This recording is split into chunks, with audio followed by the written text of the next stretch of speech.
अस्सलामुअलैकुम मोहतरम स्टूडेंट, कैसे हैं आप तमाम लोग। उम्मीद करते हैं सब लोग ठीक ठाक होंगे। फाइनली मैं आप सभी के लिए क्लास 12 मंथली एग्जामिनेशन 2024 का क्वेश्चन पेपर के साथ हाजिर हुआ हूं। जिन बच्चों का अब तक एग्जाम नहीं हुआ है, आप लोग ये क्वेश्चन पेपर को देखेंगे, देखने के बाद एज इट इज आप लोग क्वेश्चन पेपर छाप के आ सकते हैं। बाकी जिन बच्चों का एग्जाम हो गया है, आप लोग अपना अपना क्वेश्चन को मिलाने के कितना सही हो पाया है, ठीक है।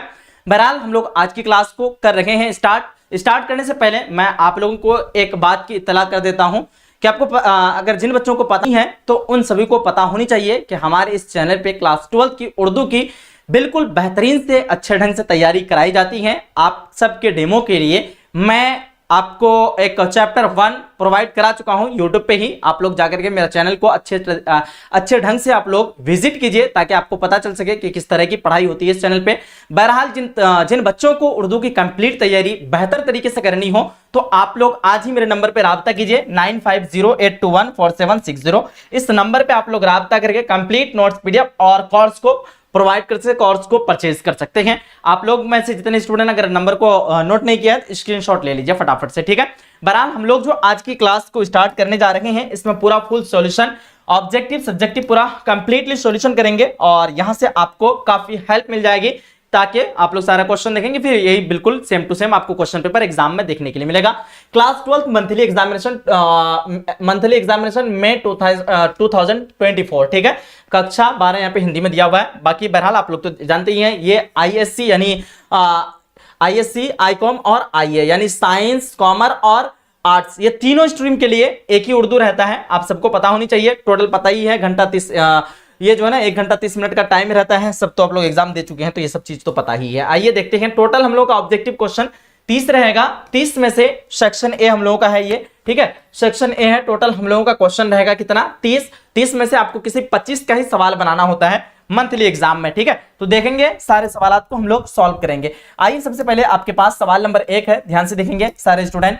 नजीर अहमद की कहानी का ताल्लुक किस सिन्फ से है? नजीर अहमद की कहानी का ताल्लुक किस सिन्फ से है? खाका है, अफसाना है, ड्रामा है, मकुला है, क्या है ये? तो आपको बतानी कि ये एक खाका है जिनके मुसन्निफ है Mirza Farhatullah Baig. Option number B जितने स्टूडेंट मार रखे हैं। और हालांकि जितने स्टूडेंट मेरे पास ऑलरेडी ज्वाइन है, ये सारी चीजें मैं आप लोगों को पहले ही पढ़ा चुका था, ठीक है। आगे देखिएगा आप, अगला सवाल है आपके पास, सवाल नंबर 2, ध्यान से देखिएगा। मिर्जा फरहतुल्लाह बेग के उस्ताद कौन थे? आपके पास ऑप्शन है मौलाना हाली, नजीर अहमद और सर सैयद अहमद खान शिबली नुमानी। फटाफट सारे स्टूडेंट बताने की कोशिश करेंगे मिर्जा फरहतुल्लाह बेग के उस्ताद कौन थे? तो नजीर अहमद थे। ऑप्शन नंबर बी बिल्कुल परफेक्ट होगा। ये क्वेश्चन पेपर है इसलिए थोड़ा सा फास्ट करते हैं, ज्यादा एक्सप्लेनेशन नहीं करेंगे। आइए सवाल नंबर 3 आपके पास दिख रहा होगा। नजीर अहमद की कहानी के मुसन्निफ कौन है? ऑप्शन है नजीर अहमद, फरहतुल्लाह बेग, रशीद अहमद सिद्दीकी, मौलवी अब्दुल हक। नजीर अहमद की कहानी के मुसन्निफ हैं आपका Mirza Farhatullah Baig. Option number B जितने स्टूडेंट बता रखे हैं बिल्कुल परफेक्ट होगा। आगे बढ़ते हैं, अगला सवाल 4 नंबर पे। किसी शख्स की तहरीरी तस्वीर कशी को क्या कहते हैं?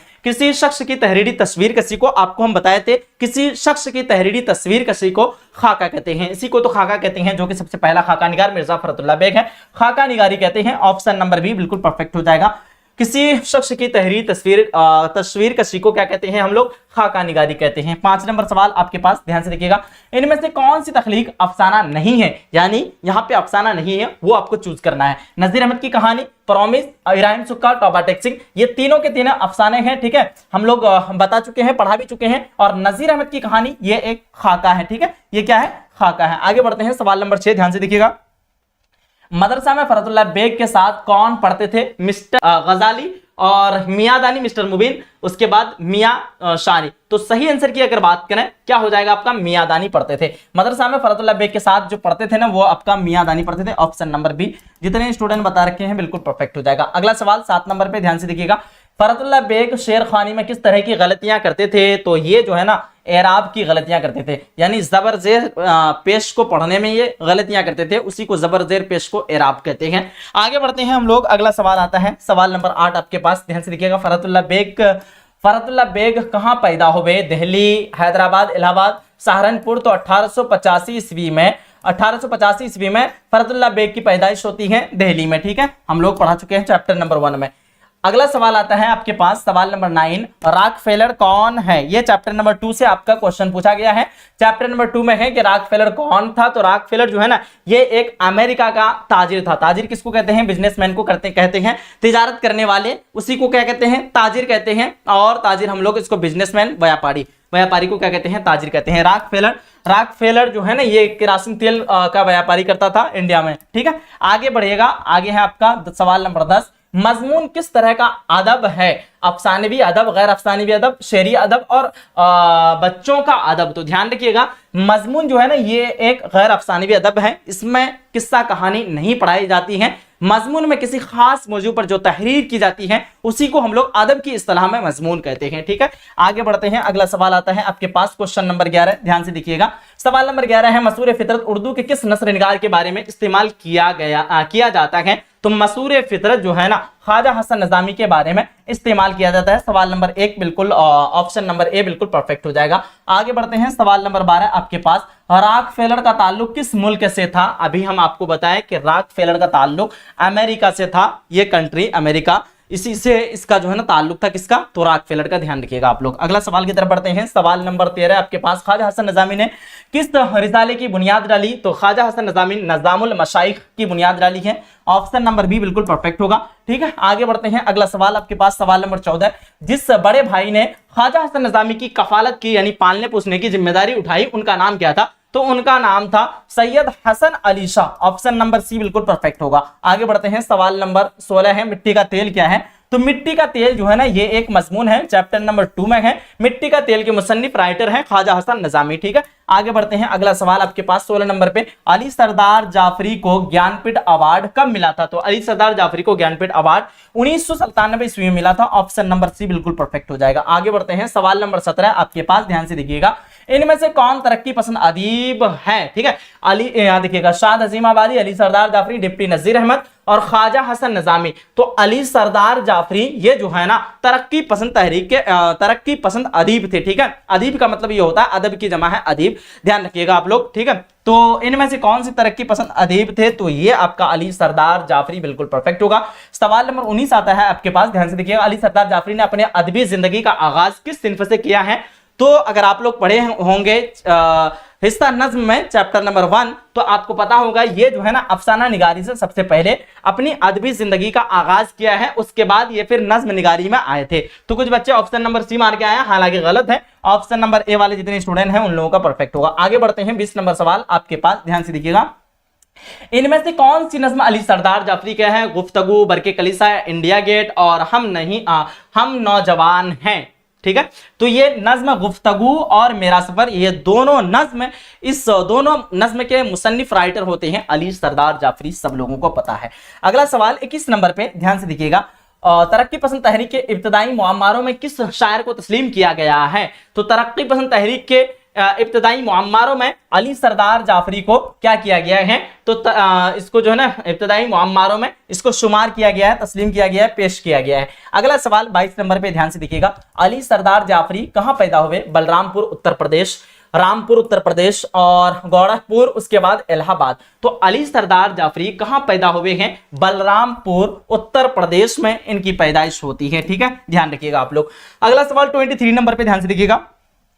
वह नाम जो किसी खूबी या खराबी के बिना पर आवाम की तरफ से दिया जाए तो उसे क्या कहते हैं? तो उसको लक़ब कहते हैं। अदब की इस्तिलाह में ये जो है लक़ब किसकी किस्म है? तो आलम की 6 किस्में होती है, किसी किसी किताब में 5 किस्में होती हैं। तो उन 5 किस्मों में से एक किस्म है लक़ब। ठीक है, आलम की 5 किस्में होता है आपका लक़ब, खिताब, कुन्नियत, तखल्लुस। ठीक है, ये सब के सब आलम की किस्में हैं। और लक़ब किसको कहते हैं?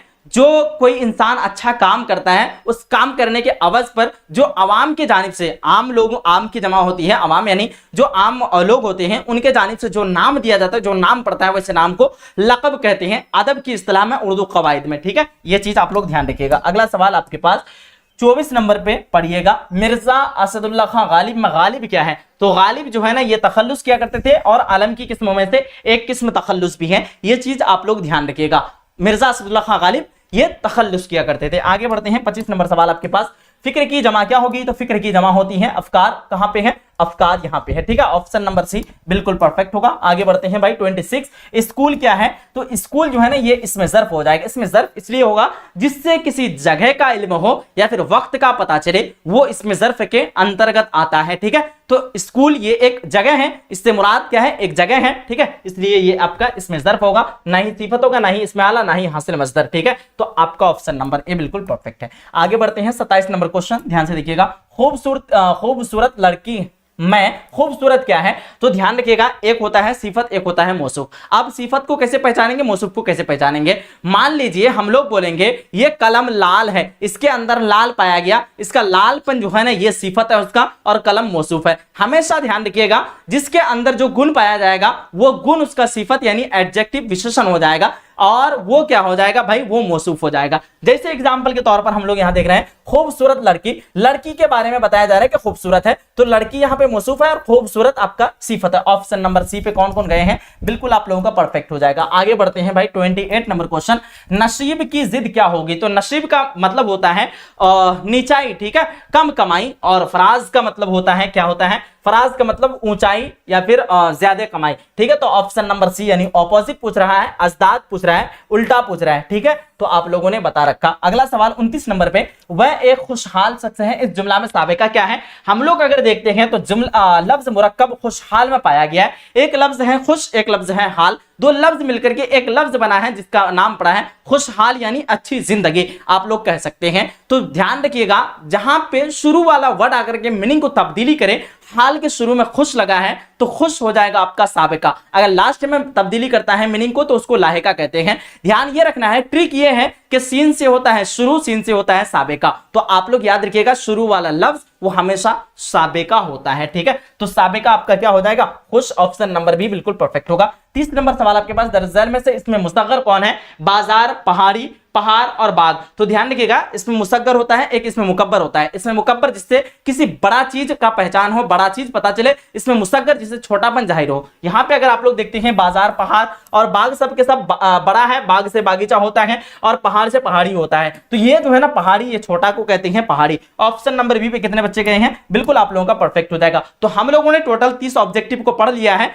देखते हैं कुछ सब्जेक्टिव जहां तक बताने का लायक होगा डायरेक्ट आप लोगों को बता देंगे, बाकी आप लोगों का अगर डिमांड आया बिल्कुल एक अलग से आप लोगों का सेपरेट वीडियो लेके आएंगे सब्जेक्टिव के लिए, ठीक है। बाकी जिन बच्चों को पता नहीं है अभी तक, आप लोग अगर मेरा कोर्स को परचेज करना चाहते हैं आज ही चैनल को पूरा विजिट कीजिए अच्छे से। और दूसरी बात यह है कि हमारे नंबर पे आप लोग डायरेक्ट राब्ता कर लें। नंबर में आप लोगों को एक दफा और लिख दे रहा हूं, नंबर है आपका 95082147, ठीक है, और 60। इस नंबर पे राब्ता करके आप लोग कंप्लीट नोट्स पीडीएफ और कोर्स को परचेज कर सकते हैं, कोर्स में ज्वाइन हो सकते हैं, ठीक है। आइएगा हम लोग सब्जेक्टिव क्वेश्चन को देखते हैं। सेक्शन बी है आपका, यहाँ पे टोटल जो है ना कितना 10 मार्क्स का दे रखा है, 5 दूनी 10 यानी 2 नंबर करके मिलेगा। देखिएगा जहां तक बताने का होगा वहां तक हम आप लोगों को बताते चलेंगे। दरअसल में से सिर्फ 5 के मुख्तसर जवाब दीजिए, छोटा जवाब देना है। मौलवी साहब के पढ़ाने का क्या तरीका था, तो मौलवी साहब के पढ़ाने का तरीका यह था कि वो पहले जो है ना शागिर्दों से उनकी किताबों की इबारत सुनते थे, उसके बाद फिर वो सबक पढ़ाते थे। नेक्स्ट क्वेश्चन आपके पास, फरहतुल्लाह बेग और मियादानी मौलवी साहब के घर क्यों जाते थे, तो फरहतुल्लाह बेग और मियादानी ये दोनों क्लासमेट थे,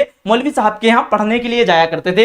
3 नंबर क्वेश्चन, मियादानी शेर पढ़ने में किस तरह की गलतियां करते थे, तो मियादानी जो है ना शेर को नसर की तरह पढ़ जाते थे, तो ये गलतियां मियादानी करते थे, ठीक है। आगे देखिएगा मौलवी साहब अपने शागिर्दों से क्यों गुस्सा हो गए, तो मियादानी और क्या कहते हैं आपका फरहतुल्लाह बेग एक दिन जो है ना सबक पढ़ने के दौरान गलतियां कर दिया था, गलती करने के दौरान मौलवी साहब क्या हो गए थे, गुस्सा हो गए थे। शॉर्ट में जवाब देना है इसलिए मैं शॉर्ट में बता रहा हूं। आगे देखिएगा आप लोग, नेक्स्ट क्वेश्चन, मिट्टी के साथ दुनिया क्या सलूक करती है, तो मिट्टी के साथ जो है ना दुनिया बहुत ज्यादा बदसलूकी करती है, ठीक है, क्योंकि हर जितने भी मखलूकात हैं हर मखलूक के पांव तले मिट्टी रोन दी जाती है, इसलिए मिट्टी के साथ दुनिया बहुत बुरी सलूक करती है। इस तरह से आप लोग बता सकते हैं। देखिएगा आग, हवा, पानी और खाक में, खाक का मतलब मिट्टी होता है, मैं सबसे कमतर किसको समझा जाता है, तो आग, हवा, पानी और मिट्टी में सबसे कमतर मिट्टी को सबसे कम समझा जाता है, ठीक है, लोगों के नजर में मिट्टी, लेकिन हालांकि मिट्टी जो है ना सबसे अहम है लेकिन मिट्टी को सबसे कम दर्जा दिया जाता है, तो ये आपका खाक होगा। ऑप्शन नंबर क्या हो जाएगा, ये वाला खाक हो जाएगा। आप लोग लिख दीजिएगा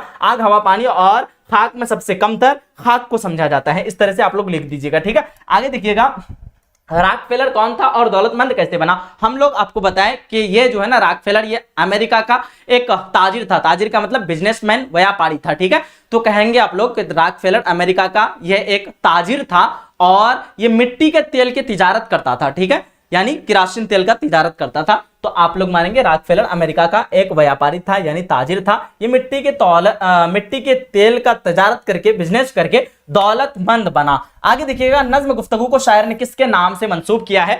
तो नज्म गुफ्तगू ये अली सरदार जाफरी का नज्म है। इस नज्म में जो है ना हिंदुस्तान और पाकिस्तान को एक साथ मिलाने की कोशिश की गई है इस नज्म के जरिए, इस गुफ्तगू के जरिए। तो कहा जा रहा है कि हिंदुस्तान और पाकिस्तान के इस पे जो है ना यह नज्म लिखी गई है। नज्म गुफ्तगू को शायर ने किसके नाम से मंसूब किया है? तो हिंदुस्तान और पाकिस्तान के नाम पर मंसूब किया है। बस शॉर्ट में आपको जवाब दे देना है। आगे देखिएगा, क्या गुफ्तगू के जरिए हिंदू पाक दोस्ती के दरमियान करार कशीदगी को हासिल किया जा सकता है? तो बिल्कुल आप लोग कहेंगे हाँ बिल्कुल किया जा सकता है, ठीक है। आगे देखिएगा, इसमें नकरा की तारीफ मां मिसाल लिखिए। तो एक होता है इसमें मारफा, एक होता है इसमें नकरा, ठीक है। इसमें मारफा किसको कहते हैं? जिससे किसी खास चीजें समझी जाए, और इसमें नकरा जिससे किसी आम चीजें समझी जाए। आम में आपका जैसे आ गया दरख्त हो गया, पहाड़ हो गया, लड़का हो गया, लड़की हो गया, ये सब के सब इसमें नकरा में होता है। तो आप लोग बताएंगे इसमें नकरा वह इसमें है जिससे किसी आम चीजें समझी जाए। एग्जाम्पल के तौर पर आप लोग लिख लेंगे टेबल, कुर्सी, मेज वगैरह, मतलब जितना भी अनगिनत हो वो आप लोग डाल दीजिएगा। और इसमें मारफा जस्ट ऑपोजिट अगर लेते हैं, अगर हम लोग मानते हैं लड़का लेते हैं, लड़का में सब आ सकता है, लेकिन एक महमूद लेंगे तो इसमें मारफा हो जाएगा। शहर में सब शहर आ जाएगा, लेकिन पटना लेंगे तो आपका एक शहर आ जाएगा। दिल्ली लेंगे एक शहर आ जाएगा। नदी में सब नदियां आ जाएगा, अगर गंगा नदी लेंगे तो एक नदी आ जाएगा। तो पता ही चला कि इसमें मारफा में आम चीजें, सभी चीजें आ जाती हैं, ठीक है। बहरहाल आगे बढ़ते हैं। इसमें नकरा की तारीफ मां मिसाल लिखिए। तो मिसाल भी मैं आप लोगों को बता दिया, मिसाल भी आप लोग लिख दीजिएगा। तो ये वाला आपका 10 नंबर कंप्लीट हो गया। अब देखिए मुंदरजा ज़रा में से किसी 3 सवालों के जवाब दीजिएगा। ये थोड़ा लॉन्ग है, इसको लिख करके जब तक नहीं लाएंगे तब तक होगा नहीं, ठीक है। तो तालीम की अहमियत पर, तालीम एजुकेशन प्रोवाइड करने पर, एजुकेशन जो हासिल करने से क्या क्या फायदा होती है, ये सब चीज आप लोगों को लिखना होगा। उसके बाद मेरे प्यारे वालिद के नाम पर अगर आप लोग लिखना चाहते हैं, अपने प्यारे वालिद के शान पर अगर कुछ चीज लिखना चाहते हैं तो लिख सकते हैं। मिसाली क्रिकेटर, इसके बारे में भी आप लोग लिख सकते हैं, ठीक है। अब नेक्स्ट क्वेश्चन जो है, फरहतुल्लाह बेग की खाका निगारी के बारे में चंद जुमले लिखिए। तो फरहतुल्लाह बेग कैसे खाका लिखते थे, किस तरह के खाका निगार थे, ये सारी चीजें आप लोगों को लिख देना है। आगे देखिएगा, बिजली की रोशनी आने के बाद भी मिट्टी के तेल की अहमियत किस तरह बाकी है, तो ये आप लोग लिख दीजिएगा, ठीक है। ये वाला भी इजी है, कोई दिक्कत नहीं है। उसके बाद देखिए, जमीर की तारीफ मां मिसाल लिखिए। तो आप लोग लिख सकते हैं कि जमीर जो है ना, इसमें मारफा की एक किस्म है इसमें के बदले में जिस चीज का इस्तेमाल किया जाता है उसको हम लोग जमीर कहते हैं। जमीर की 5 किस्में होती हैं, आप लोग ये सब लिख दीजिएगा, आपको नंबर मिल जाएगा। उसके बाद देखिएगा, नज्म गुफ्तगू की शायराना खूबियों को वाज़ेह कीजिए।